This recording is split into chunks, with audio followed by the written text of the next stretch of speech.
What's up? This is Michael Rapaport. You are now listening to the I Am Rapaport Stereo Podcast. On today's episode, we have special guest, the man known as Dame Dollar, from the Portland Trailblazers, NBA All-Star Damian Lillard is rocking with us on the I Am Rapaport Stereo Podcast. We're talking hoops. We're talking hip-hop with Dame Dollar. But first, me and G Moody, last name rhymes with duty, are going to do our thing. We're talking about Quincy Jones, Sugar Dickin', Ivanka Trump. Talking about all the trades in the NBA. LeBron cleaned house. Dwayne Wade is back in Miami. And Bizarro Jimmy Garoppolo joins the I Am Rapaport Stereo Podcast. All that and more with Dame Dollar, Damian Lillard, Miles Jordan. Let me get something let me get something funky.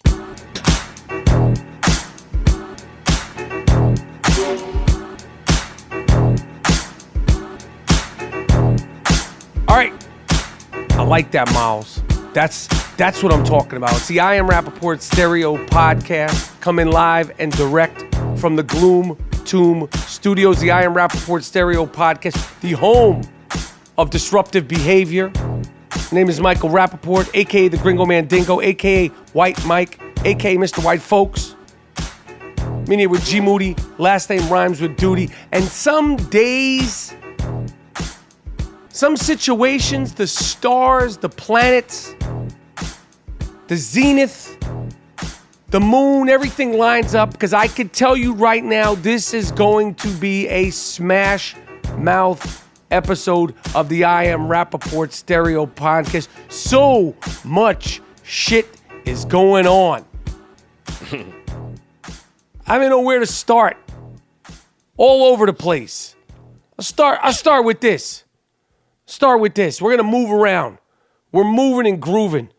Quincy Jones, he came out of the woodworks the other day, did a little interview, and just stirred the motherfucking pot. It was fantastic.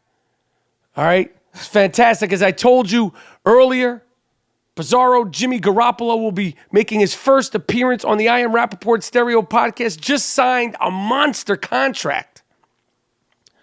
Good for him. $136 million. $136 million. He runs San Francisco now. He's just like Steph Curry could kiss my motherfucking ass. I just got 136 for 5. What's Gucci? Good for him. That's good.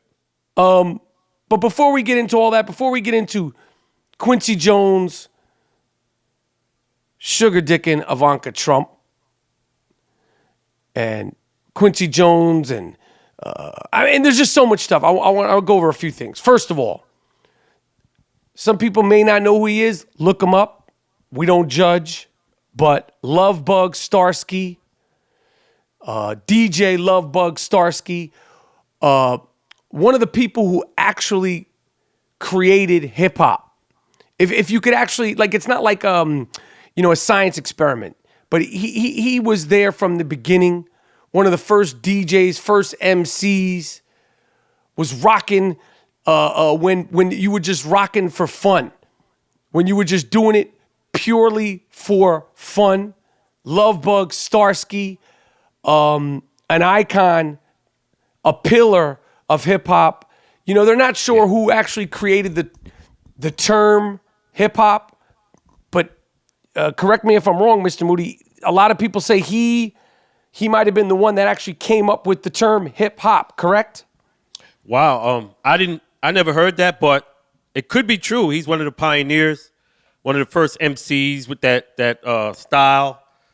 Bar diddy bar, the dang, that type of shit. So, I mean, basically an icon in hip hop. You know, people who know hip hop know Lovebug Starsky. So we pay homage to our icons. Our icons, and just, you know, you should look him up. You know, he's one of the, like, he's like a person, like, you know, so much influence over it, but never got any credit. Never probably made that much money off of hip hop. Miles, let me get some of that Starsky real quick, just to give people a little bit of that flavor before we go any further in the show, because It's just too much, man. Live at the Fever. Give a little quick taste of Starsky, Lovebug Starsky. Rest in peace. Thank you for all your contributions and inventions with everything that has to do with hip hop. Well, hello everybody, how you been? It's Starsky, and I'm back again with a true story to tell you all. And if you listen to me, you're gonna have a ball. First you dive with the dip with the dive. Clean out your ears and you open your eyes, 'cause I'm the LOVEBUG, rockin' in the rhythm and the harmony. See, I'm snug as a bug, like to be hugged, and that's why the ladies call me the love bug. And I want to say, a lot of people may not know these guys, but we're here to tell you these guys are the people who built this shit, right? Like, they set forth the foundation of the world's most popular music. So when one of them, you may not know them, but when one of them go, we're always going to show them the respect that they deserve, and we're going to give it to them every time. Another good thing that happened in New York, because we start talking about Starsky, that's about as New York as it could get, especially that era of hip hop. St. John's basketball. Now, I don't want to jinx them because I've been known to jinx teams. But the St. John's Redmen, the Red Storm, coached by Chris Mullen, assistant coach Mitch Richmond. I talked about these guys earlier in the year. Listen, they're coming. They had lost 11 straight. My guys had lost 11 straight. Well, fuck Damn. you. They're back. Okay? They're back. They beat the shit in Madison Square Garden out of Coach K, Coach Krzyzewski, and Duke. Beat their asses. Okay? Then turned around and and that's number 4. Duke is number 4 in the country. Right now, St. John's doesn't get all the big-time recruits, the one-and-done guys and all that. They're still rebuilding. Okay? I talked about my man Shamari Pons from Brooklyn. But the whole team is coming together. Big win versus Duke. They beat that fuck Grayson Allen. Yeah. Got no lips. That's the guy to be tripping motherfuckers, right? Was that him? Yeah, and he's got no lips. He trips people probably because he's mad that he's got no fucking lips. I don't know how he breathes with no lips. Lips are not just for appearance. You got to have lips to he's probably tripping people, can't breathe. Then they turned around a couple of days later and beat the number 1 team in the country, Villanova. Fuck you. If you grew up in the Big East, you know the significance. If you grew up loving Big East basketball with Georgetown, Villanova, Connecticut, Boston, St. John's, Syracuse, Pittsburgh, you know that these games, especially to Chris Mullen, he gets it more than anybody. St. John's Villanova used to be like an Ali Frazier fight every Monday on ESPN with Dick Vitale.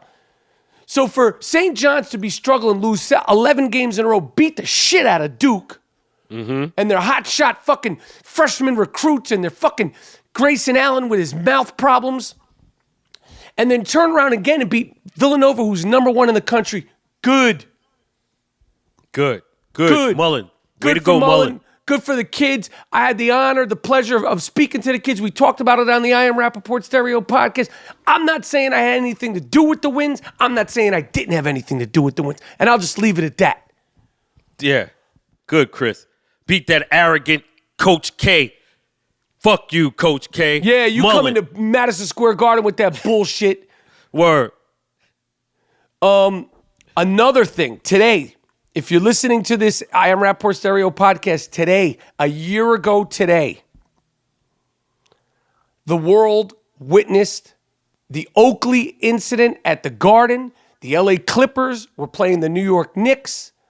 Charles Oakley was at the game, allegedly heckling James Dolan, and hasn't been proven. And we all know what happened next. Dolan sent over some of his goons.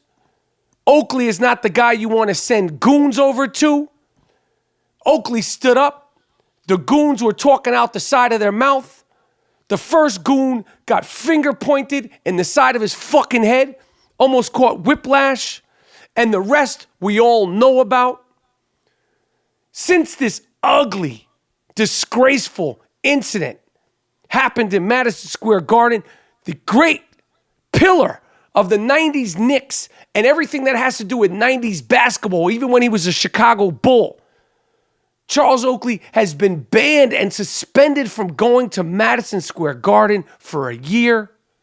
James Dolan, I swear I can't confirm or deny something's going on with your hair.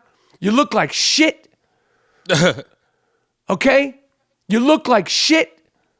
I have personally not stepped foot into Madison Square Garden. My public ban is on. I will not go into Madison Square Garden. I don't care how good they're playing. I don't care who they're playing. Until the ban is lifted off, Charles Oakley, me, the Gringo Mandingo, Michael Rapaport will not step foot into Madison Square Garden. As they led the great Charles Oakley off to the side by the exits, the crowd chanted, Oakley, Oakley. The same guy who dove for loose balls and set smashing picks. Put him in some sort of fucking Krav Maga, Muay Thai, karate, fucking jiu-jitsu, handbar, and submit Charles Oakley to the ground. Shame on you, you fuck you. Shame on you. That happened a year ago. We will never forget. Yeah, he got exonerated, though. I mean, they found Oakley did no wrong. That cocksucker needs to apologize to Charles Oakley and allow him back into Madison Square Garden. Until that happens, I got nothing to say. I'm not stepping foot into the Garden. It's not a Knicks thing. He meant too much to the Knicks fans. I got to spend a great amount of time with Oak when I was the sideline reporter, the Howard Cosell of the inaugural season of the Big Three. Couldn't be a nicer guy, couldn't be more beloved guy. We've talked about him many times on this podcast. He joined us. He joined us on stage. Yeah.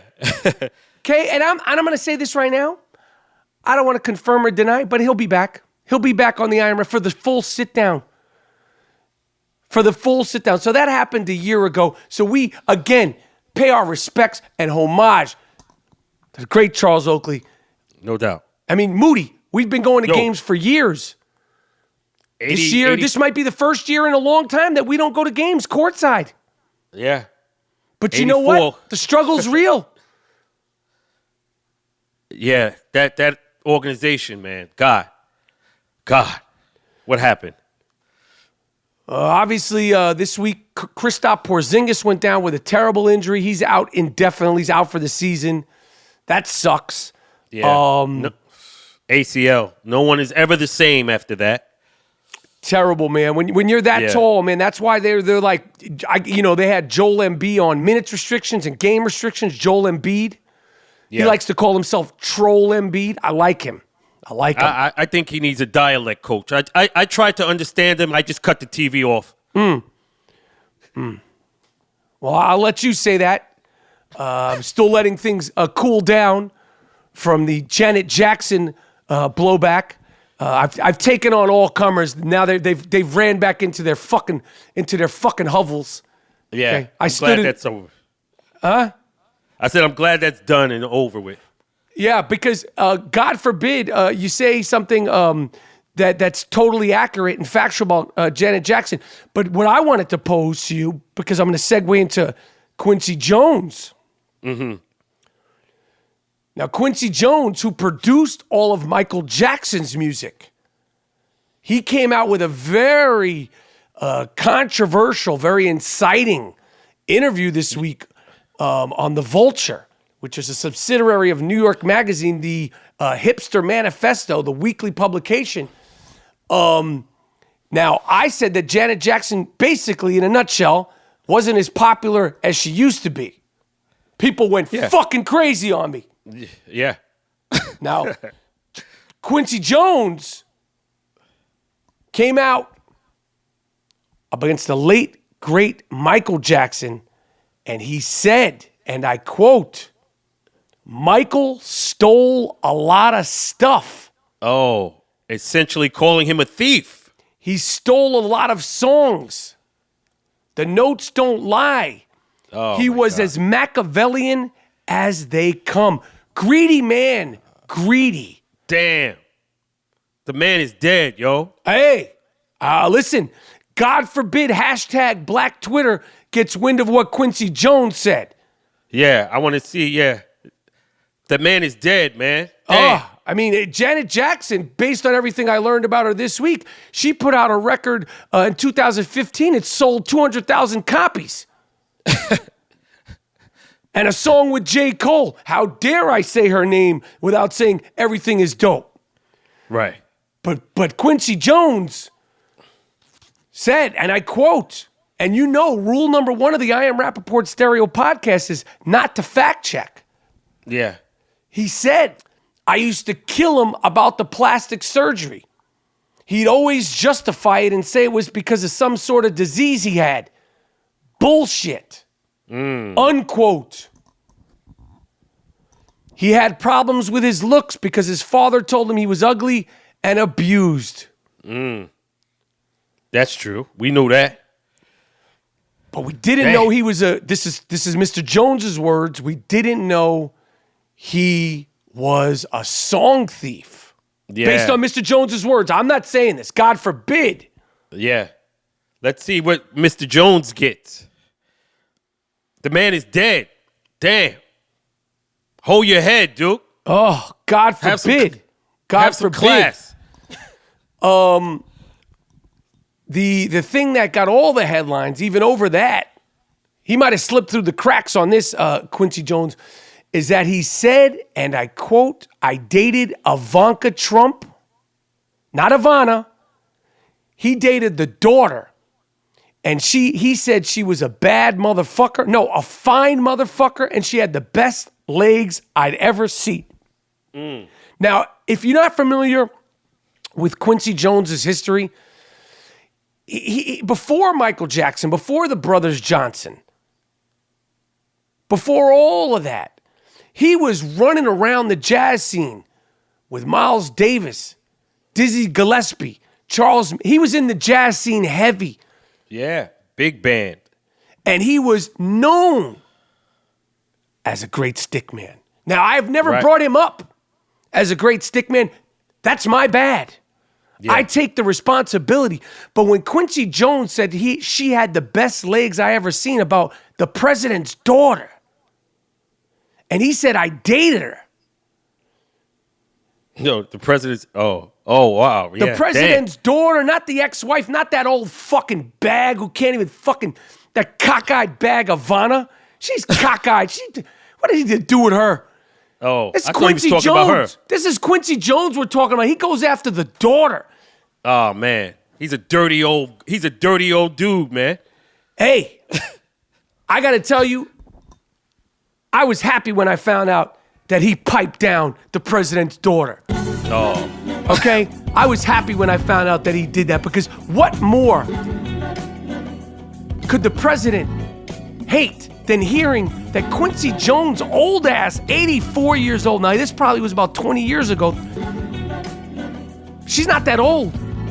He was sugar dicking your daughter. You don't want to hear that about anybody, let alone Quincy Jones. But the apple doesn't fall that far from the tree. Trump has a paying for young women, right? He's chasing skirt, young girls. Quincy Jones, same thing. The daughter's into it. She loves her father. That's why Quincy Jones was able to get her. He was kicking that same shit, that fly shit. So I was glad that he piped her out. Okay. Quincy Jones also said, and I quote, Marlon Brando would fuck anything. I mean, this is disturbing.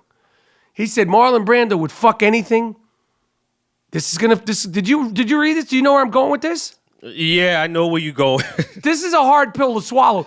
And it's like if you're gonna listen and take the Michael Jackson comments and the Ivanka Trump's comments, then you got to be able to stomach this one. He said, Marlon Brando, we used to go out cha-cha dancing. He could dance his ass off. He was the most charming motherfucker you ever met. He'd fuck anything. He'd fuck a mailbox. James Baldwin, Richard Pryor, Marvin Gaye. And the reporter said, he slept with them? How do you know that? Quincy Jones said, come on, man. He did not give a fuck. Damn. He ran up in Richard Pryor. Marlon Brando ran up in Richard Pryor. Yo. He said James Baldwin, who was openly gay, Yeah, Richard Pryor, who talked about his confusion with his sexuality all the time. Damn. And he said Marvin Gaye. I don't know how everybody's skipping over the Marvin Gaye thing. Yo. Shit. But why is this guy, I don't know, throwing motherfuckers in the street like that, man? That's fucked up, man. Let Marlon Brando say that. He Mr. probably Moody? ran up in you. He probably ran up in you too, but you ain't saying that. It was interesting because he threw Michael Jackson under the bus. He threw Richard Pryor, Marvin Gaye, and James Baldwin under the bus. He even threw essentially Marlon Brando under the bus. Yeah. But when he was asked about his friend, his longtime friend, Bill Cosby, he said, I can't talk about that. I can't talk about it in private. You just said that Marlon Brando fucked Richard Pryor. But you don't want to say anything about fucking Bill Cosby? Yo. That's a lot to swallow in just like a little article. You put that shit out. That's irresponsible, man. Like, you got to check this dude for some ooh-wee or something, man. You can't do that, man. So you can't do shit like that. So based on what you know, do you think Black Twitter should attack Quincy Jones with the venom that they attacked me with? Throwing that question to you. Yeah. But he's black. So what? Oh, well, they got after me. I'm a racist now. Hey, you're not black. But so what should they say to Quincy Jones? The same shit. I'm a fair dude. Yo, how they went at you is how they should go at him. Because, yo, you don't throw motherfuckers. Michael Jackson is dead. He can't speak for himself. Marlon Brando. You saying Marlon Brando ran up in Marvin Gaye and then, yo, that's a violation, man. Okay, well, they should. I don't know if Quincy Jones is on Twitter, but if you feel like you have something to say to him, feel free. What else? I mean, there's so much going on today. We're not going to be able to get to everything. The Philadelphia Eagles and because I love the city of Philadelphia. Some of their horse-shitting fans, they had their parade. There's been a lot of discussion. Now, listen, I want to explain this. There's been a lot of discussion about Nick Foles. Somehow or another, there's been a rumor that a lot of websites and media places are curious about. I could give a fuck. Now, anointing someone a stick man has nothing to do with a few things. The amount of women they've slept with or the size of their pipe, their loaf. Right. I could care less, okay, what kind of pipe you have. If you're a stick man, you're going to get it in one way or another because you have that je ne sais quoi. You have that swag. You have that flyness about you.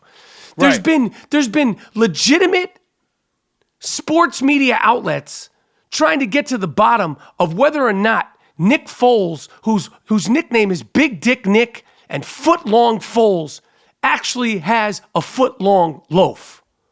Yeah, I heard that. How is that coming up? I think the Eagles fan just made it up because it rhymes, right? It's not like they was in a locker room and they were able to see money. He's already got enough going against him because next year he's not going to be the starting quarterback for the team that he led to the Super Bowl. He's going to have this scrutiny on him for so long. And then y'all worried about his pipe? Let him rest his loaf, man. He just won the Super Bowl. Let him take his loaf in whatever fashion, whatever kind of pipe he's got, to go to Disneyland and chill out. Yeah. He won. He got y'all the Super Bowl. He's now an icon forever in the city. A backup quarterback won you your first Super Bowl in a fucking 100 years. Let this man live. Let him start next year. That's it. And why are you worrying about his loaf? Yeah. Yo, get off that, man. Get off my man's loaf. The NBA trade line came and went, and, I mean, holy shit. Yeah. Holy shit. Everybody sort of knows what's happened. Isaiah Thomas, who Gerald affectionately refers to as what? Tattoo. And if you don't know the reference, the classic ABC television show Fantasy Island, what was the actor's name? Hervé Villechaize, something like that. Little Hervé. So Gerald and his character was named Tattoo, and Hervé was about 5. What was he? He's like, he wasn't a little person. I was going to say midget, but God forbid I have black Twitter coming after me, and then little person Twitter coming after me in the same fucking week. How much can one man take? So we'll call him a little person today. I'll say it. The little midget. What's your Twitter handle? Jared Moody 1560. Come at me, motherfuckers. I'm with it. So Isaiah Thomas, who was traded in dramatic fashion in the summertime to the Cleveland Cavaliers, played about 15 games. It could be 14, it could be 12, it could be 16. We don't fact check at the I Am Rapaport Stereo Podcast. Isaiah Thomas and half of the Cleveland Cavaliers roster was sent the fuck all over the globe. They sent Dwayne Wade to Miami. They sent Derrick Rose to Minnesota. Iman Shumpert to Sacramento. You know it's bad when you get sent to Sacramento. Yeah, that's Siberia. NBA Siberia. And you know what's fucked up, G? What up? Because I was just talking to Scott Pollard, who was part of those iconic 1999 through 2003 Sacramento Kings teams who just couldn't get over the hump with our guy Jason Williams, White Chocolate, Mike Bibby, obviously Chris Webber, Vlade Divac. He's coming on the podcast telling dope stories. And I was like, yo, that team, they had so many pieces and they can never get over the Kobe Bryant, Shaquille O'Neal hump. And before that team, put it together and they made it to the Western Conference Finals, Sacramento stunk. And now Sacramento, unfortunately, is being back to being a place where you get shipped. It's like if they don't know what to do with you, they'll just send you to Sacramento. Yeah. Right? With the cowbells and all that. Yeah. Siberia. Iman Shumpert went there. And of course, Isaiah Thomas, a.k.a., what do you call him? Tattoo. He got sent to the Lakers. And apparently Isaiah Thomas, he doesn't fuck around because this is all rumors. But as soon as he got traded, his agent made a statement saying Isaiah Thomas isn't coming off the bench. Now, as of now, when he's healthy, the starting point guard for the Los Angeles Lakers is Lonzo Ball. Yeah. Look, this Isaiah guy got a big mouth, man. He talks a lot. He was talking a lot in Cleveland. I'm sure that's what hastened him getting shipped out. And you can't really guard nobody out there, man. Yo, just take the spot. You ain't got the cachet to be talking like demanding shit. You got Zeke's name. You got Isaiah Thomas's name. But you ain't got that game to be out there. Say it again. You got Zeke's name. But you don't got that game to be demanding. Yo, I'm starting. Lonzo got that, B. Well, LeBron James, or as I like to call him, LeBron Blames, him and Ty Lue, they just shut the whole shit down. Jay Crowder, really good piece for the Boston Celtics, gone, sent to Utah. Derrick Rose was sent to Utah, then back to Minnesota. I don't know. I couldn't even keep track. Channing Frye sent to the Lakers. Damn.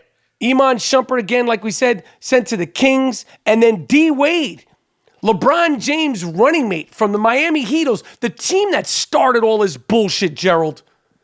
The team that started all this fucking nonsense that the NBA, until a rule gets changed, they will be reeling from this friends and family bullshit. You could say what you want about Kevin Durant, okay? Of course. But this is what started all this nonsense. This is what started it. And LeBron James is always in the middle of it. And until he gets the fuck out of the league, he's always going to be in the middle of it. This big three, big four, friends and family bullshit. We all hang out. We're all on the banana boat. We're all yachted up. You're wrong. Ray Allen, KG, Paul Pierce that's this inception. That's the inception of the friends and family. Not LeBron, KG, Ray Allen, and Paul Pierce. We've had this discussion. We can't have it anymore. All right, go ahead. But Ray Allen, Kevin Garnett were in their 12th seasons. LeBron James, Dwayne Wade, and Chris Bosh were in the primes of their 24, 25-year-old careers, 26. I don't know what the hell they are. Again, this is the I Am Rapaport Stereo Podcast. We don't fact check. And I want to say this to all the new listeners. Welcome. We're so happy to have you. We have been kicking so much ass. Listen, the episode the other day with Robert Patrick was... Oh, yeah, that was mama. I love that dude. Yo, that was so fucking good. I was so proud of that. Not only was I proud of the interview with my guy, Robert Patrick, the way me and Moody, last name rhymes with Duty, set the table. Yeah. I mean, again, no disrespect to any of the other great podcasts out there, and they're out there. My guys, Fighter and the Kid, my guy, Bill Burr, all the Barstool podcasts. Mm-hmm. They're great. Okay? But I told my guys on Fighter and the Kid the other day, no disrespect, I think I have surpassed you, fuck you. And those are my guys. Like, I genuinely have affection for the Fighter and the Kids guys. Those guys are comrades. You know what I like about those guys and Bill Burr? They're not player-hating fucks. A lot of people out here, they're player-hating fucks. Okay? Those guys ain't player-hating fucks. You know why? Because they're popping also. Yeah. They're popping also. Bill Burr's one of the OGs of this whole shit. Word. But LeBron James is clearly following the yellow brick road, or as Quincy Jones put in The Wiz with Michael Jackson, he's on down the road. Hey. Ease on down the road. Hey.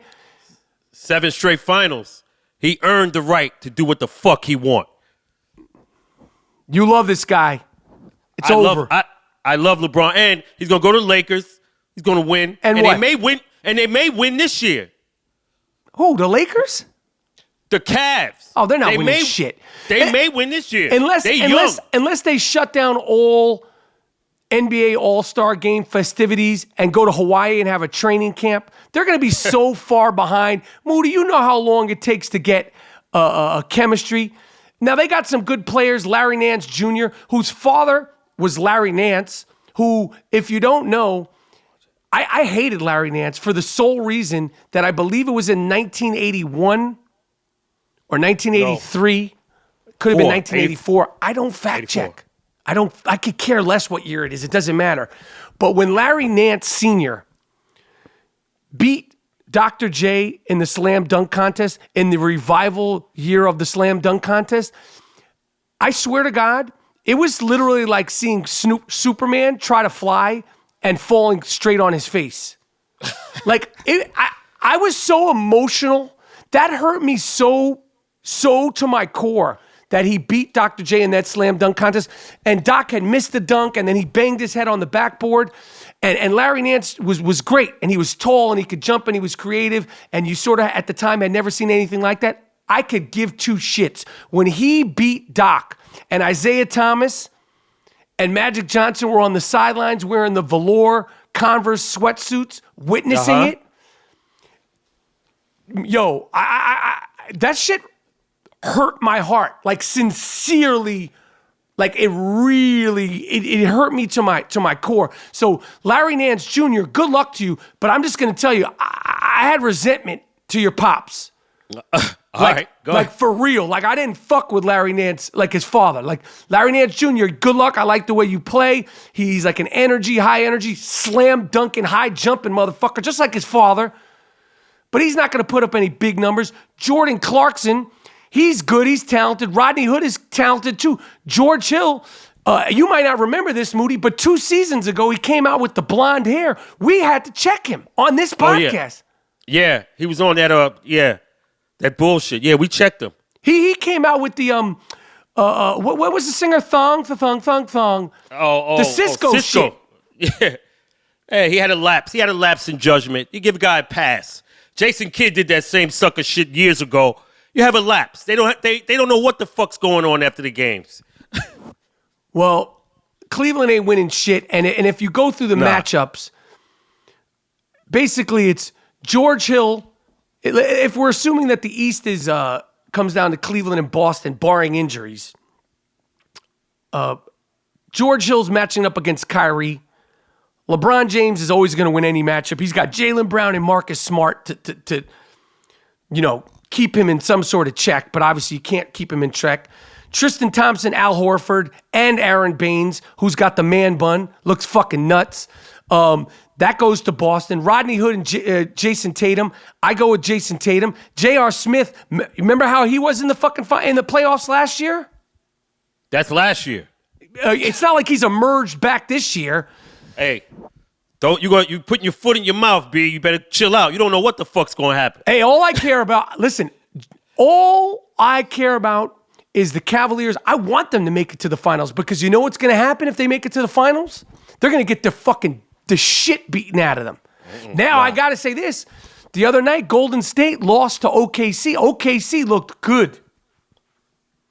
They looked very good because Paul George and Russell Westbrook have figured out how to play together. I don't know if you've seen them because we talked greasy about Paul George, about Russell Westbrook the other day. You know, Carmelo's comfortable with his role as the third banana. And we'll see. I'm just telling you what I'm saying. They are playing very well right now. And Paul George defensively is a problem. And they're getting him his shots and his looks and his points. And Steven Adams is tough. And you know Russell Westbrook, he's got a fucking chip on his shoulder when he wakes up. He probably wakes up angry at his fucking dogs and shit. Hell yeah. But let me ask you a question. Do you think Carmelo is okay with not being in the mix, not getting his points? Do you think he goes home and do you think he's happy with that? Listen, I have to say, I do. Based on the way he's playing lately, based on the way he's playing the last 2 weeks, and I say about 3 games I saw, I think he's cool with it. Okay. That's my opinion. That's my opinion. I think he's matured, and I think he's just happy to be out of New York, and I think he's happy to be around those guys. He don't have anything else to prove. I'm not saying he's going to go to being, Mr. Facilitator and all that shit, but I think those three guys have figured out how to play. Now, whether or not they could beat Houston or whether or not they could beat Golden State is a whole other story, but they have definitely improved in the last 2 to 3 weeks. Okay. I think he's shell-shocked, and it will come out because Westbrook has such a domineering personality. I think he's shell-shocked. Well, I mean, what else can we say? There's no more to say about the Cavaliers. You guys have heard it all. LeBron blames. He set the place on fire. And there's apparently a lot of problems with him and the owner of the Cavs and whatever. It's over. They cleaned fucking house. They cleaned house. They did. And you got to think about it. He's probably leaving. He's like, yo, let's try to make a run here.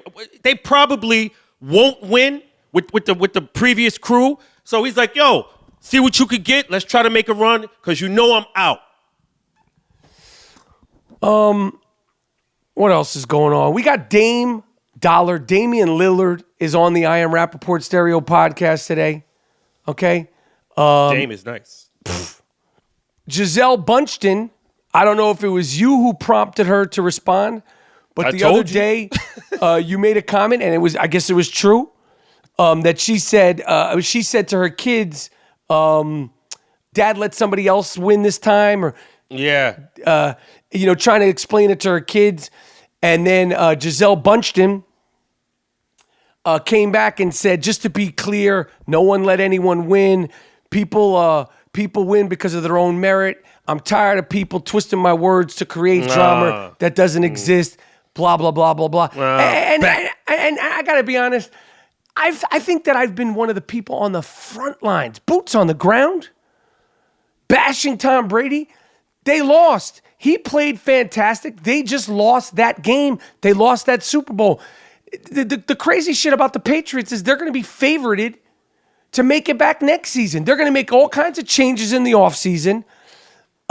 Brady's going to come back. He's going to be pumped up on Scientology and Illuminati. And they're going to be ready to rock and roll. So I don't feel bad for them. They didn't shit the bed. He's an animal and so on and so forth. And that brings us to this. I got a very crass phone call from Bizarro Jimmy Garoppolo. Okay?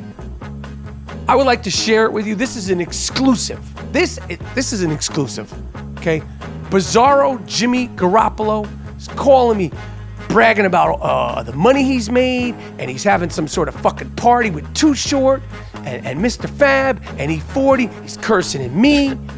He's cursing at everybody. He insulted the podcast. I want to share with you Bizarro Jimmy Garoppolo, a very rude, abrasive phone call to me, Michael Rapaport. Miles, please cue the tape.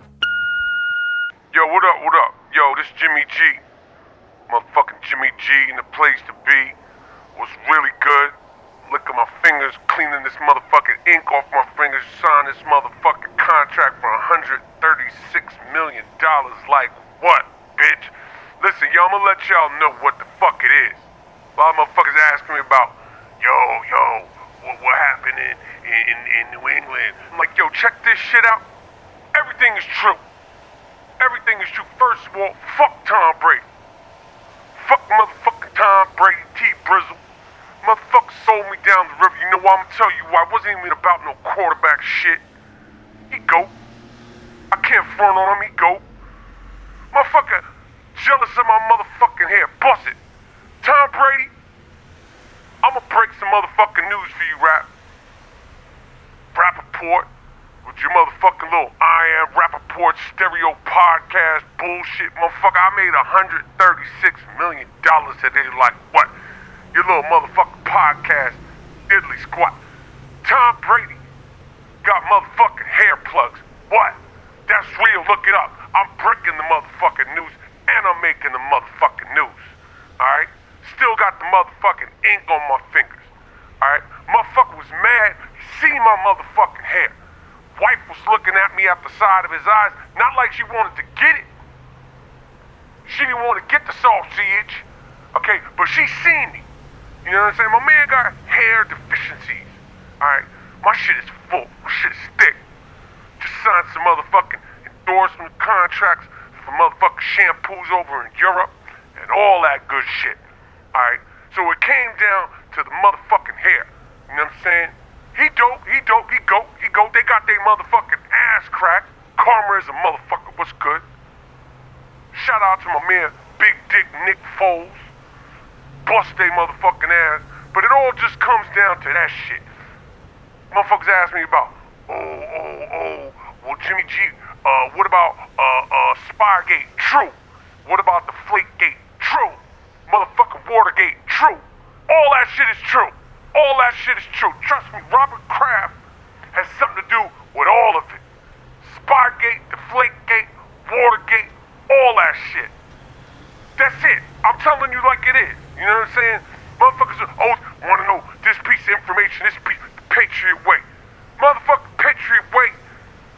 Fuck the Patriot way, man. You know, yo, what? What it is? I'm on the motherfucking payphone, ho.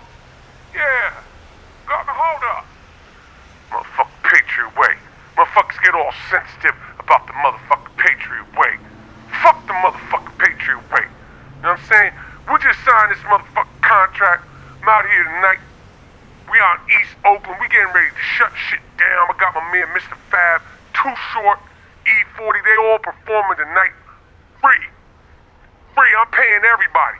Whole thing is on me. Party on Jimmy G. You know what I'm saying? Shit. I'll tell you some other shit. Alright? Some other shit about this motherfucker. Corny ass motherfucker Tom Brady. Keep doing your little bullshit Facebook movies, TV shows, whatever the fuck you doing. Whack ass documentary series, kissing your son on the mouth, all funny style and all that shit. Yo, I ain't talking about my man C. Kissing your motherfucking son on your mouth in a lingering way. Why the fuck you lingering on Shorty's mouth? You making Shorty uncomfortable, man. Hold your motherfucking head. Listen, you might need that money. Okay, I know your wife's papered up. You're trying to catch up to your wife, Giselle. By the way, I seen her sister. Sister's bad. You think Giselle is bad? You got to see the motherfucking sister. Might have been sister or cousin. She's bad. Giselle ain't my type. My type like dick. Yo, I'm gonna tell you what Tom Brady's a motherfucking hurt. Check this out. You get a Brazilian chick, like she bad, she fine. No disrespect, I ain't looking at her like that. I got my own bitches. How you gonna have a Brazilian with no ass? Huh? So I'm gonna tell you something. I'm gonna tell you 136 reasons why I don't give a fuck about the Patriots. It's all about the motherfucking Niners, all about the motherfucking San Francisco 49ers. I'm moving on my way, took my shit to greener pastures, getting this motherfucking mansion built, getting this custom Phantom built. You know what I'm saying? And we moving on. What it is, I'm on the phone. Yo, I got to go. I'm on the motherfucking phone, man. What? I bought the motherfucking block, motherfucker. I just made $136 million, motherfucker. I bought the building and the street. And there you have it. Jimmy G, what's good? Jimmy Hey, G in the place to be, as he calls himself. He calls essentially, he says, yo, I'm Jimmy G in the place to be. Hey, man, don't call me with that bullshit. Yo, since you talking about the Patriots, I want to say, Josh McDaniels, you soft, Duke. You soft, Duke. Josh McDaniels, the offensive coordinator for the New England Patriots. It was all the ink was lined up. It just wasn't signed. He pulled a fast one on the Indianapolis Colts. The Patriot way. The Patriot way is like, fuck you. Yeah. Bill the Belichick Patriot probably way. said, yo, don't leave me. I'll give you the keys to Gillette. We're gonna run this back one more time, and then everybody's shutting it down. With a 50-year-old quarterback. You should have went to Indianapolis and forged your own way. Stop riding Belichick's dick, B. Get your own shit. Well, if you didn't see the 30 for 30, the two Bills, you should watch it because it really breaks down Belichick and Bill Parcells' relationship and this kind of sort of stunting, stopping, taking jobs, not taking them, being replaced. I really forgot how much Bill Belichick was sort of underneath Parcells as a Giants coordinator and as the Jets coordinator. And I got to say this about that 30 for 30. I highly recommend it. Yeah, it was good. I'm not going to say that it made me like Bill Belichick. The thing that I learned from it is that he was always an unsocialized fucking weirdo. Yeah, I get that too. Look like he's be eating fucking legs and shit. Yeah, man. Finally with the NFL, I guess they're trying to get Rob Gronkowski in the movies. Oh, I want to ask you about that. You being an actor, what chance does he have to be in some of these films out here that, these good films? He's not going to be an actor, but he could do some parts in movies like what's the movie with all the action stars, the Expendables? Expendables. He could be in one of those because listen, he's never going to be fucking Marlon Daniel Brando. Day-Lewis, okay? But he's cool. He's got enough charisma to do those parts, and he's a big goon, and he drinks milk and all that shit. So he'll be fine. Listen, okay. Enough with the NFL. It's over. I am so done with this freaking NFL. It's all basketball, everything now. Yeah, Done. it's over. No more baseball. No more NFL. It's all basketball and life itself. Okay? Right. And what a better way to enter the all basketball season of the I Am Rapaport Stereo podcast than to bring in Dame Dollar, Damian Lillard, the point guard ass cracker from Oakland of the Portland Trailblazers on the I Am Rapaport Stereo podcast. Coming up next, Dame Dollar. Then don't go away. Because me and G Moody, whose last name rhymes with duty, For sure. we're going to close the show with some fantastic, freaky, sick fucks of the week. Dame Dollar, let's go. All right, brand new Buttersoft I Am Rapaport Stereo podcast t-shirts are available at store.barstoolsports.com. You wanted it. I wanted it. We are introducing the very first Stickman Hall of Fame t-shirt. Oh, it's a thing of beauty. It's butter soft, the Stickman Hall of Fame t-shirt. Okay? And of course we have the You Fuck You t-shirt, the world famous Sucker Shit t-shirt, the Gringo Mandingo t-shirt, the Rapmatic t-shirt, and all I Am Rapaport Stereo podcast products at store.barstoolsports.com. I mean, who doesn't want a world famous Stickman Hall of Fame t-shirt? And you know it's butter soft. Go to store.barstoolsports.com now.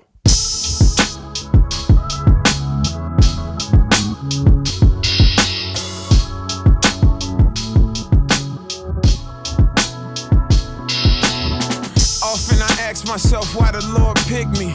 I mean, my city and family so rich in history. Greatness in my DNA, it's time for y'all epiphany. Backbeat to the crowd though, I gotta lead the symphony. A big difference when you make it and when you arrive. These days the finest things fit me true to size. Open doors up for my fam like some suicides. Cause we won't never ride a wave, not immunitized. Just a lot of cats with money, we ain't unified. And many fade doing the same things Judas tried. Losing sight, chasing coins, what a foolish stride. I try to show my true colors and I do it pride. Hello, this is Damien. Dame, what up? It's Michael Rapaport. What's good, bro? I appreciate you coming to rock with me on the I Am Rapaport Stereo podcast. Obviously, I'm a fan. I respect your music, your hip hop. You take it seriously. My first question, because we're talking hip hop. You're an NBAer. Is Nas relevant, Dame Dollar? Oh, yeah, 100% relevant. I don't understand how that could ever be a question. Nas, one of my favorites of all time. One of the first albums that I bought for myself personally was Stillmatic. So, I think that stands forever. All right, yeah, I agree, obviously. All right, so what are you listening to these days, man? Like, what's the last few? You know, there's so much music being put out. Everybody could put joints out, so quickly. But what are the last few records that have gotten you excited recently? I really like Kendrick Lamar, so obviously that Damn album was in rotation for me. Other than that, I wouldn't say I listen to any project consistently like that. But I'm a much bigger fan of like the older music. I'm a big Tupac fan.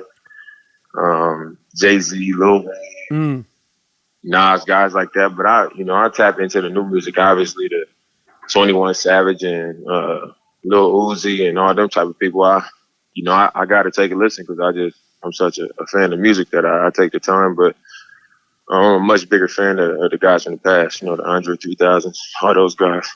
Yeah, so you're from Oakland. Tupac, was he represented Oakland. He's from the East Coast. If you had to pick, a few, you don't have to pick an exact number. What are some of your favorite Tupac joints? So Many Tears. Uh-huh. I was a huge fan of that song. Brenda's Got a Baby. Mm-hmm. I Get Around. Hail Mary. Okay. I Ain't Mad at You. That's probably one. my favorite. That's probably my favorite Pac song. One of my favorite joints is from a basketball movie. It was I believe it only came out on the Above the Rim CD, or it only came out on the Above the Rim tape, the joint Pain that he did. Oh, yeah.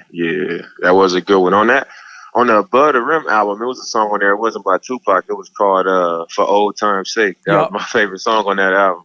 Yeah, I mean, now it's like, tapes and CD. I can't remember what it was, but I remember that song is like, some people, even Tupac fans, never heard of it because it was only on one version of it. Yeah, it was kind of hidden. So you got a big game, a big playoff game, on the road. What would you say, like if you say, all right, this is it. This is the biggest game of your career. What would you listen to get you hyped? What record would be like, yo, what's your go-to get hype? It's going to get your blood flowing, or maybe you need to get relaxed. Like, what's your go-to get hype record? Go-to? I wouldn't say I had a go-to, but when I'm in that type of mood, it's game whatever, game 5 or game 7. You're on the road. It's duress. You need to feel comfortable. I'll probably go to 400 Degrees, Okay. Juvenile, Okay. 400 Degrees, Black Rob, like Woe, that Woe by Black Rob, Yep. and other like those are the type of songs I like. The whole 400 Degrees album. That's a dope record. Snoop Dogg, he had a song called Wrong Idea that get me going. What arena? Because I'm shocked. If you ever heard me talk, Dame, I'm not a Cavaliers fan, but even the Cavaliers DJ has stepped it up. I noticed the Golden State Warriors arena, their DJ gets busy. The Brooklyn arena, they get busy. What arena would you say plays like the dopest music when because when you guys are walking, bringing the ball up the court or defending, like they'll play break beats, they'll play parts of songs. What arena would you say has the best consistently music? I would have to say Golden State. Are you aware of the music while you're out there? I mean, obviously, you can't be so much aware, but like, will a certain song catch your attention when you're playing?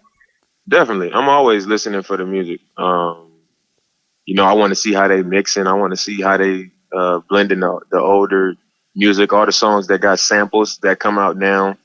I like when they play the original and then they blend it into, or they mix it into, the remake of it that, a lot of us younger people, might be bigger fans of now. I listen for those types of things.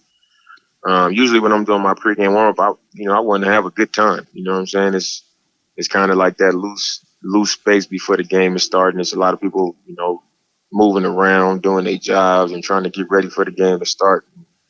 I'm usually listening to have a good time. I want to hear some good music. Right. Yeah, I mean, I think it's cool. I mean, even Utah's got a dope DJ, which I never would have thought they even, like, I heard them playing the Beatnuts. I was like, I didn't even know, like, Beatnuts music, like, you could even play it out there. Like, they stepped their game up out in Utah. I mean, you can't look at it like it's Utah. I think, anytime you have a DJ, they're going to have some type of library of music. And, it might be deeper than whatever that city is, so. There's been so many athletes that have rapped over the years, starting with Shaq. My man Deion Sanders had a nice joint. Roy Jones spit. Kobe spit. Who are the dudes that you respect? The older dudes, because there's a whole like bunch of you younger dudes, NBA and NFL. But who would you say is your favorite basketball player / rapper? My favorite basketball player / and you could say rapper. None. You could shit on him if you have to. I ain't never really I actually listened to Shaq's album because when I first started trying to rap, one of my managers, he just kept talking about the album, and I had heard a few songs from him, but I actually listened to it, and I thought Shaq's was like a lot of like 90s rap, and he rapped like a basketball player, like he used a lot of basketball analogies and talked about dunking on people and being the first pick and stuff like that, and I thought it was cool. So, I mean, I would say Shaq, but I think the way guys are now, they like really they rapping about stuff outside of the sport. So, it's a little different. So, I would say Shaq, though. Now you got Andre Drummond. Like a week or two ago, he put out 5 joints in 5 days. Le'Veon Bell, I've seen him freestyle. He's nice. This kid from Duke, Victor Oladipo, put out an R&B joint. Lonzo Ball, I don't know what the hell he put out, but he put out a joint. Like, you're competitive on the court. Hip-hop, the essence of it, especially the friendly competition, that's the nature of it. It doesn't have to turn into anything crazy. Who are the dudes that you respect? Who and can anyone take you down in the NBA? Who have you heard? Who do you respect? And who would you like to battle in the NBA? Or in sports in general. Well, I think in the NBA, I've heard Iman Shumpert rap. I think he can rap. I've heard Lonzo Ball rap, and I think he can rap. Wow. Okay, keep going. I've heard like a little bit of his. I didn't know he was like really seriously rapping. He's serious about it. I haven't heard a lot about it. And it's another person who I just listened to. I keep Play in Toronto right now. Okay. I don't know. But there's someone up there spitting? Yeah, he's spitting in Toronto. I don't know why I'm having a brain fart right now. That's all right. And what do you think of my man Oladipo's R&B album? I thought it was cool. It was different. I only heard like 2 songs from it, but I thought it was good. He can actually sing, so I thought that was different. That was real cool of him. And what have you heard of? What do you know about the Kyrie Irving mixtapes? Because apparently Kyrie spits, and obviously it's yet to go public, but apparently he spits. Like, you guys are in the inner circle of the NBA. What do you know about the lost Kyrie tapes? I don't know nothing about that. Come I know on, Kyrie. Dame. I know Kyrie be singing, and me and him talked about it. I was like, man, you be singing. He can sing a little bit, so I was telling him we should do something, and he was like, yeah, let's do it. But he told me he ain't never recorded before, so as far as I know, I don't know if there's no tapes out there. All right, well, I'm telling you, I'm not saying I heard them, but I've heard that there's actual freestyles out there, okay? And if I know it, you're like 17 steps closer to the actual facts. I'm just letting you know, if you should sniff around, you should find out about it. Put some feelers out there. There's some Kyrie tapes out there. I'm gonna check on it. But, the other rapper in Toronto is CJ Miles. Oh, okay. Miles. Well, and have you heard him? Yeah, I've heard him. He can rap. Okay. Like, so if you cross somebody up, like, are you a shit talker? Like, when you play, because you kind of keep to yourself. Like, you're low key, but you're hyped. But do you talk shit? No, I don't talk shit. I take exception to it though. I mean, I ain't gonna. If you say something to me, I'm gonna say something back. But for the most part, people don't say nothing to me, and I don't. I know that I'm a competitor. I know that I ain't worried about nobody. So, I think I got the respect of my peers, and I keep it that way until somebody says something to me. Then it's gonna be what it's gonna be. How serious are you about music? Obviously you're not even in. I don't even think you're in your prime. You're young. I mean, as great as you are, and as great as your career has been as a basketball player, I really don't even think you've reached your peak yet. How serious are you about music and continuing your music and producing music? Like, or is it just something like a phase thing that you're doing? No, I'm real serious about it. Obviously, my primary concern is basketball because that's what I do, and music is also what I do. But I think I got to make sure that I keep the first thing first. But as far as music, it's a reason why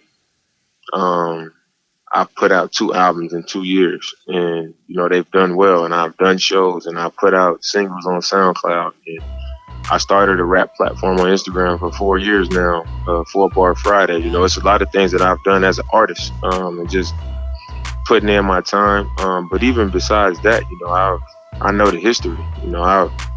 I respect the game, and I think that's really important if you want to, be serious as an artist. You need to know the foundation. You need to know who built and what you're getting into. And I take it serious. I consider myself a serious artist. They was hating on me, now it's all love. All of this is hustle, man, and this is love. We was going hard, now we came up. All of this is hustle, man, and this is love. Hey, all of this is hustle. Y'all about to make it where I gotta show my muscle. When I'm getting to it, girl, it's easier to love you. Tried to give me scraps, I made them pieces to the puzzle. I grind. Ain't no secret money on my mind. Sit at my table, then you want my time. And I don't play that, I'm stunting for the payback. I'm from a Golden State but Portland where I lay at. I'm the daddy, Mac daddy with Hoover rapping. Y'all be on y'all crisscross, hustling backwards. All this game I'm giving is probably gonna be a caption. When the lights and camera off, I'ma still be by that action. Obviously, rappers and actors, there's a mutual respect between the athletes. Everybody says, like, ball players want to be actors or rappers, and vice versa. What rapper did you meet while you were on the court, where you were playing, where after you became, Damian Lillard, the basketball player, that you were like, oh shit, like you were most excited to meet throughout your career as a famous basketball player? The one I was most excited to meet, I'd say Lil Wayne was one of them. Did you meet him at a game? He actually came to Portland. I met him in Miami my rookie year, but then it was like brief. You know, there was a lot of people around. And then he invited me to the studio in LA, and you know, we was in there, and that was like the other time where I was like, man, it's really Wayne. And then the next time, you know, he came all the way to Portland, you know, to watch me play. So that was one. And then the other one, I met J. Cole in Oakland at a concert. I met J. Cole, and I'm a huge J. Cole fan. So it was like, man, you know, I just had one of those moments where I got to be a fan. So it was cool. If you could invite, I mean, the hip hop group is gone. You know, Migos is you know, they're doing their thing. Yeah. But I mean, as far as the tradition of hip hop groups going back to Sugar Hill Gang, the Run DMC, the Beastie Boys, Tribe, I mean, it's over. You know, guys are pretty much solo. If you could invite and bring back one hip hop group to a game, sit them courtside, who would that be?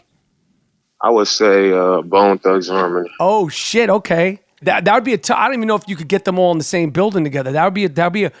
You could. I was on stage with them not too long ago. Not even probably like a couple months ago in Portland. So the whole crew.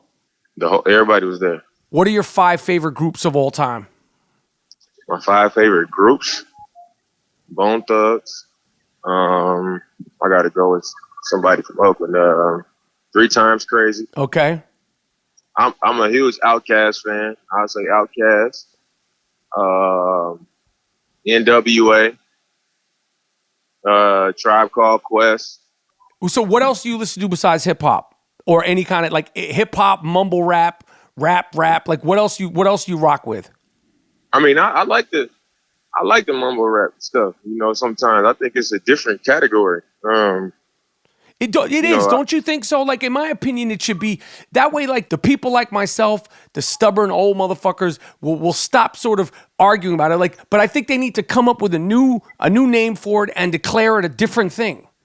Yeah, I think they should, because it's different. You know, I think people get mad at it, but you know, it's just like anything else, man. The game is going to evolve, and you know, I think it's just a new dimension that's been added to hip hop, and it's been a lot of success with it, so you can't be mad at it. You know, it's what some people do.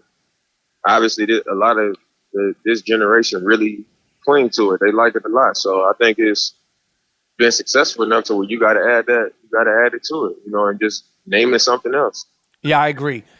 You mentioned the 4-Bar Friday. How proud of you are you that's sort of taken off because it's you, and have you found anybody that you were like, this is a real talented person from 4-Bar Friday?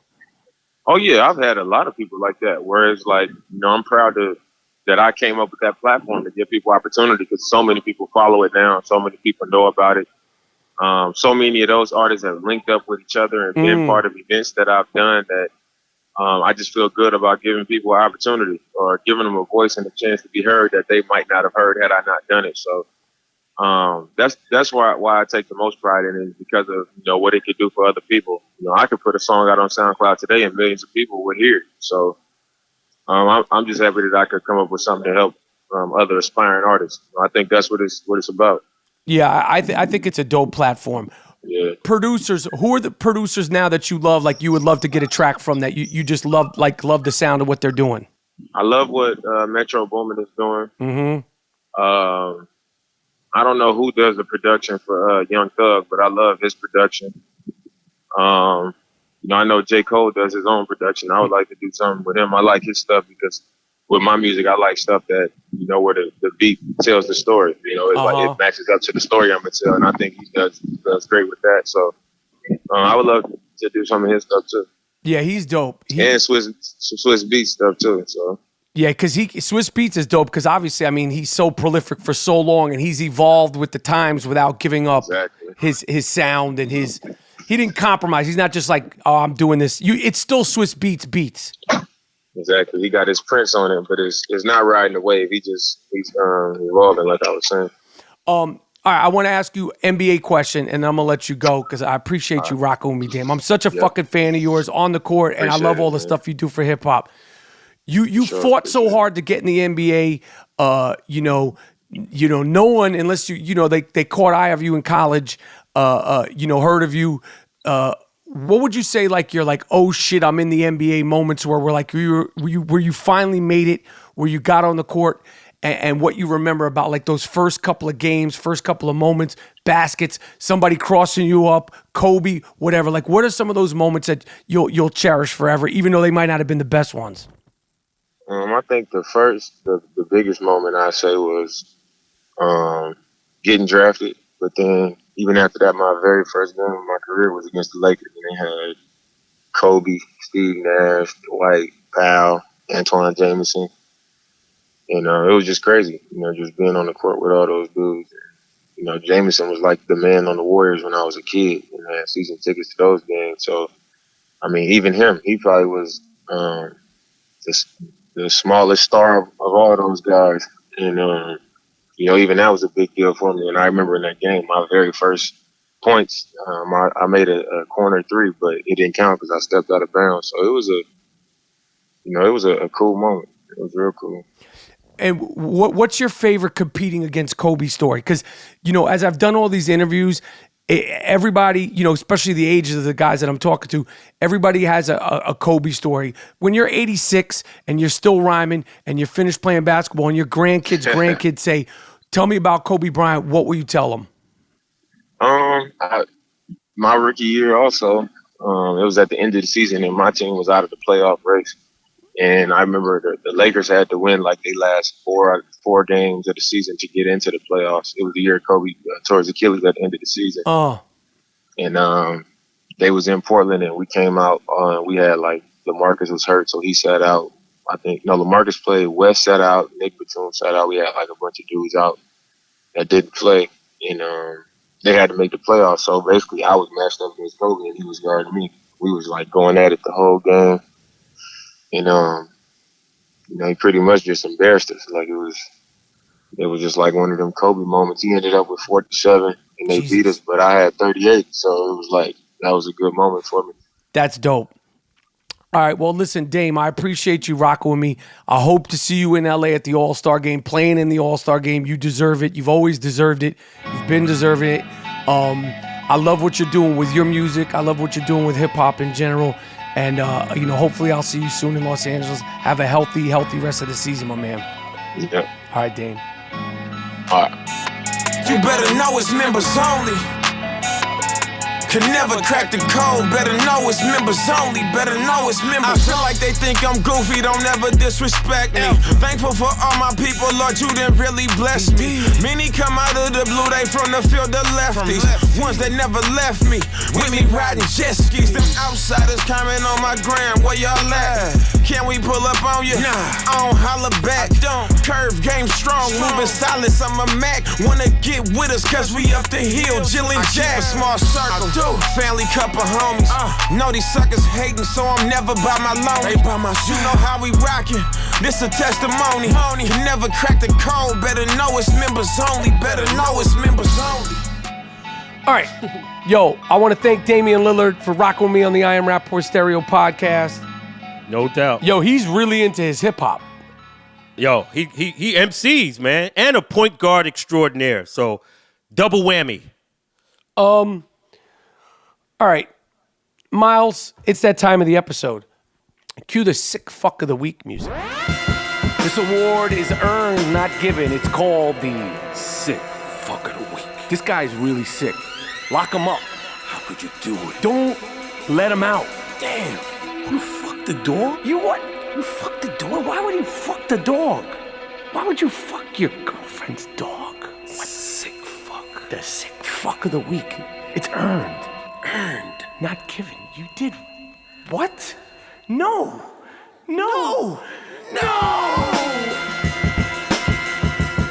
You hear the drums. That's the sick fuck of the week music. Crafted meticulously by Mr. Moody, whose last name rhymes with Duty. Yes. Let's get to it. Student on Spirit Airlines. I say this. Listen. If you could save $63 now, I know you might be like, well, Rapaport, you don't know what it's like. I'm a college student or I'm broke or whatever. We've said it once and I'm going to say it again. Don't play around with these mid-range airlines. That's how you wind up getting into a fight on the plane. That's how you wind up getting duct taped to a seat on a plane.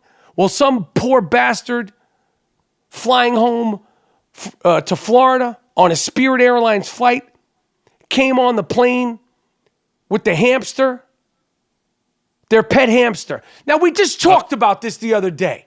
Yes. This ain't a fucking zoo. This ain't the animal shelter. Don't bring your fucking animals on the plane. A hamster. You bring your fucking hamster on the plane? Was it in a cage? I don't give a fuck if it's in the cage, in your Yeah. pocket, in the whatever the fuck it is. You If bring it's your in a hamster cage- Pebbles onto the plane. See, a lot of people have found compassion for Balan. That's the person's name. I can't even pronounce her last name. That when she came on the plane and they caught her trying to sneak contraband, aka a fucking hamster onto the plane. Woo.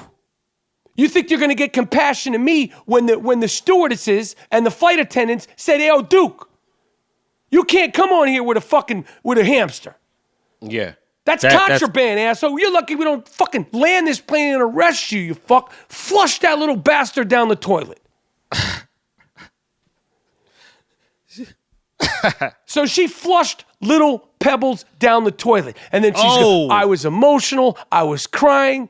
I sat there for a good 10 minutes crying in the bathroom. Yo, get the motherfucking hamster off the plane, Duke.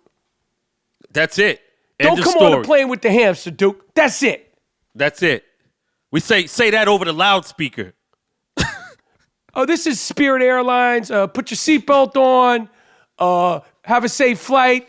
Don't stand in the aisles. And what's the final part, Mr. Moody? Get that motherfucking hamster off the plane, Duke, before I come back there. Flush that motherfucking hamster, Duke.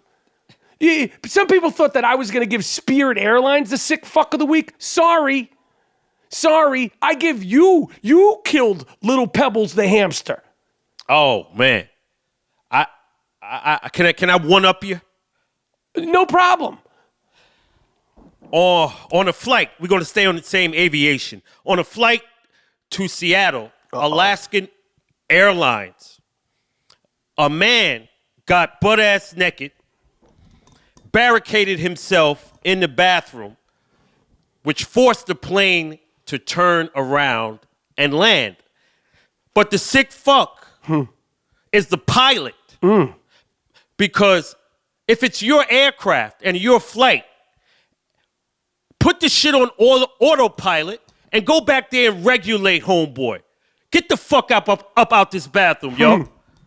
We're not turning this shit around and go back and land and have all these people they can't get to where they gotta go because you in the bathroom naked. You fucking up my plans, Duke. Get the fuck up out the bathroom, Duke. Yeah. Everybody's scared. Pilot, regulate your aircraft. That's when you take out the stun gun and you zip money with the zzz. Hit him with the zzz. Tase that motherfucker real quick. Zzz. Yeah, you're not determining what goes on this flight, and we're gonna wait for you to come out the bathroom. I'm breaking the door and I'm dragging you off. I got a meeting to go to, and you fucking around in here. Duct taping you to the seats. Duct tape that motherfucker. Speaking of duct tape, an American Airlines Boeing 737 landed in L.A. for the very same reason. A female plane passenger had to be restrained with the aforementioned duct tape and zip ties following an attack on 3 crew members during a flight bound from Charlotte, North Carolina. The people that put her in the duct tape and the zip ties are not the sick fucks. Okay? She made a dash for the cockpit when the plane was touching down. Yo, we're not having any of that shit. I don't care what you drank, what kind of medical reaction you're having to some medicine you're taking. You getting that duct tape. You getting that Gorilla tape. That black, thick duct tape. That shit that you're not getting out of.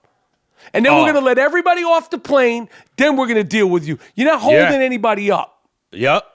Nobody can run past me. If I see you running towards the cockpit, oh, no, you getting clotheslined. I'm a clothesline your ass. An Ohio father is on leave from being a firefighter in Ohio after allegedly cutting his teenage daughter's hair extremely short as a punishment because his daughter got highlights for her birthday in her hair. So Money gave her like the same haircut that I got. Is this good parenting? He's trying to keep his daughter off the stripper pole, or is this excessive, Moody? That's good parenting. I agree. I was going to give him the sick fuck, but then I thought about it. Like, he's just trying. As a father to a daughter, we're just trying to keep you off the stripper pole. That's it. Yeah, that's it. Yeah. These are preventive measures. And I want to one up you too. I got to give Kim Kardashian, the sick fuck, for having her daughter take naked, topless pictures of her. That is some sick fuck shit, and she was getting it on Twitter from all the people too. That's some bullshit.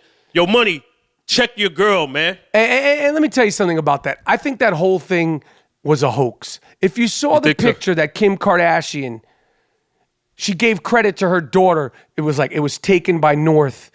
It was like a perfectly framed, perfectly well-lit photograph. Oh, okay. All right. But no, I'm not saying that she shouldn't get lambasted and be the sick fuck of the week, which is, by the way, this is 2 times in 1 week we've given a Carter/Jenner the sick fuck of the week, because obviously we gave Kris Jenner the award earlier. I'm saying that these people are so desperate to get attention in any way, shape, or form. Your daughter took a high-end, high-level photo of you, perfectly framed. The camera's totally straight. The lighting's perfect. That was by your 5-year-old daughter?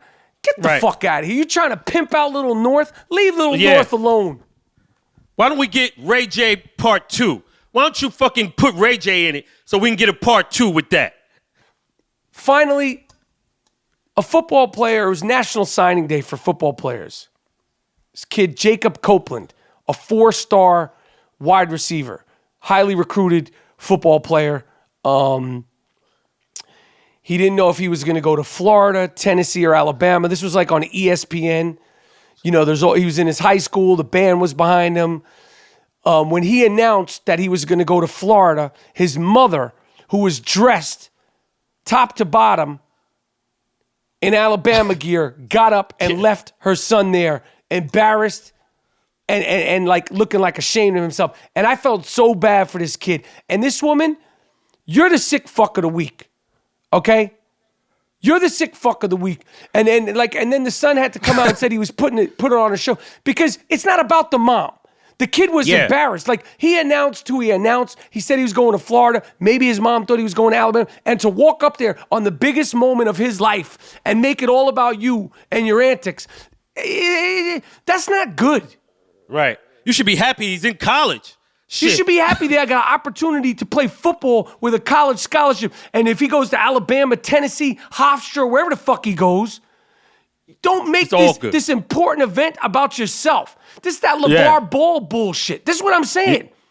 The LeVar Ballification. As soon as he made his decision, the first thing the reporter asked him was, where did your mother go? Who was that woman who got up and walked away? Right. Not, why'd you make the decision? How'd you come to the decision? They talking about the mom.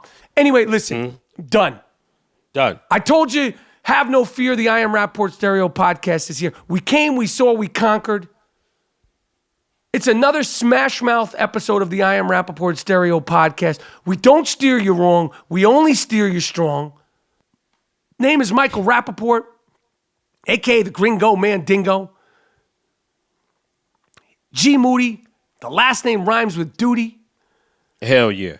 The Dust Brothers, Miles Davis. Actual name is Miles Davis. He's an Asian kid. His name's Miles Davis. Who'd have thought? Jordan Winter, take us out of here with something funky, something nice, something really, really proper. It's the I Am Rapaport Stereo podcast. Tell a friend to tell a friend to tell a friend. We're out. Peace.